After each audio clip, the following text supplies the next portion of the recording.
Welcome to my channel. இன்றைக்கி Saturday vlog தான் பார்க்க போகிறோம். இன்றைக்கி செம்ம மழை எங்கள் ஊரில்.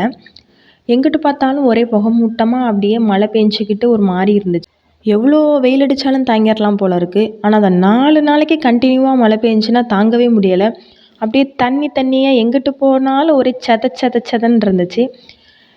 ஆனால் இன்றைக்கி ஸ்கூலு ஏன் அப்படின்னா இன்றைக்கி தஞ்சாவூர் மாவட்டம் லீவு கிடையாது. அதனால் ஸ்கூல் கிளம்பணும். இந்த ஸ்கூல் கிளம்புற வேலையிலையும் நான் வெளியில் போயிட்டு இந்த தண்ணியெல்லாம் எப்படி ஓடுது அப்படின்னு பார்க்குறதுக்கு தான் போயிட்டுருக்கேன். அதை உங்களுக்கும் நான் காட்டுறேன் வாங்க. எங்கள் வீட்டுக்கும் இன்னொருத்தவங்க வீட்டுக்கும் நடுவில் ஒரு குட்டி வாய்க்கால் ஓடுது. இந்த வாய்க்காலில் இந்த அளவுக்கு தண்ணி வந்தது எப்போ அப்படின்னா கஜா புயல் டயத்தில் தான் இவ்வளோ தண்ணி வந்துச்சு. இப்போ இவ்வளோ தண்ணி வந்துட்டு வீட்டுக்குள்ளே புகுற மாதிரி ரொம்ப ஃபோர்ஸாக தண்ணி வந்துட்டுருக்கு. வாய்க்கால் இருக்கிறதே தெரியலை. ஏதோ ஃபுல்லாக வந்துட்டுருக்க மாதிரி இருக்குது. இந்த வாய்க்காலில் இருக்க தண்ணியெல்லாம் தூரத்தில் இருக்கிற ஒரு குளத்துக்கு தான் போகும். இங்கேருந்து அப்படியே ஸ்ட்ரெயிட்டாக போயிடும். ஆனால் அந்த வாய்க்கால் ரோட்டை தாண்டுற மாதிரி இருக்குது.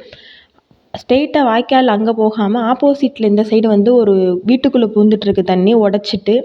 இந்த தோப்பை தாண்டி அங்கே ஒரு வீடு இருக்குது. அந்த வீட்டுக்குள்ளே தான் அந்த தண்ணியெல்லாம் போயிட்டுருக்கு. நான் அந்த வீட்டை கொஞ்சம் லேட்டாக காமிக்கிறேன். தண்ணிக்குள்ளே தான் வீடு இருக்கிற மாதிரி இருக்குது.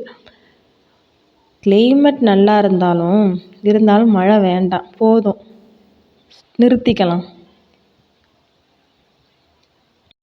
அப்படியே இந்த பக்கம் திரும்பி பார்த்தா என்னடா ரோட்டை காணோம், ஒரு சிங்கிள் ரோடு இருக்கிற மாதிரி தான் தெரியுது, ஒரே ஒரு ஒத்தையடி பாதை மாதிரி தெரியுதுன்னு இங்கே எந்த போய் பார்க்க போனேன்.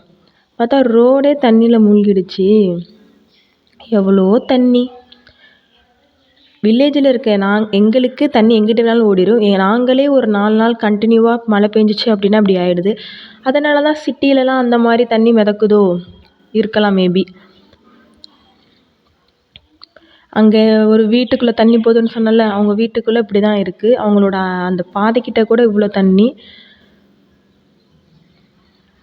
சீக்கிரமே மழை நின்றணும், சீக்கிரமே தண்ணி காஞ்சிடணும் அப்படின்னு எல்லாருமே ப்ரே பண்ணிப்போம். ஃபுல்லும் தண்ணி, வீடே அப்படியே தண்ணியில் மூழ்கிடுச்சு. சரி இப்படியே இருந்தால் ஸ்கூலுக்கு கிளம்ப முடியாதுன்னு ஸ்கூலுக்கு கிளம்புறதுக்காக அப்படியே நான் நடைய கட்டிட்டேன். அப்படியே ஸ்கூலுக்கு கிளம்பி ஃபைனலாக பட்டுக்கோட்டை போயாச்சு. நானும் என் ஃப்ரெண்டும் ஸ்கூலுக்கு போக போகிறோம். பட் இன்றைக்கி மழைனால ரோட்டில் அந்தளவுக்கு பஸ்ஸு எல்லாமே ஸ்டாப் பண்ணிட்டாங்க. ரொம்ப நேரமாக வெயிட் பண்ணுறேன். கடைசியாக ஒரு பஸ் வந்துச்சு. அந்த பஸ்ஸில் ஏறி தான் என் ஃப்ரெண்டு ஸ்கூலுக்கு போயிட்டோம். தேங்க்யூ.